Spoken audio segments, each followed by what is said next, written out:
Because not every company operates the same way, Shape gives you the ability to customize what users can do what based on their role. Navigate to Settings, and under Users and Permissions, you will find Role Permissions. This is where we can update who can do what across the system, again, based on their role. So a role being user, manager, director, admin, on down the list. And to adjust what access a person has, all you do is simply check mark what they need based on their role. Scroll to the bottom and hit Save.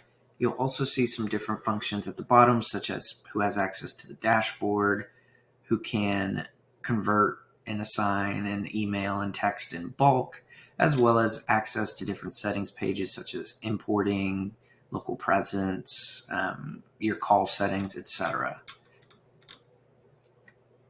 To adjust a user's role, it's just done in Manage Users.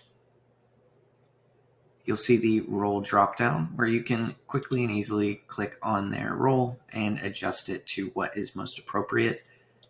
Role permissions really gives you the ability to group up your users based on their access level and kind of adjust from there. It's set up based on best practices, what generally works for most, but of course, hop in there and make any adjustments needed for your company. If you have any follow-up questions, just let us know. Support@setshape.com, and we'll be more than happy to help.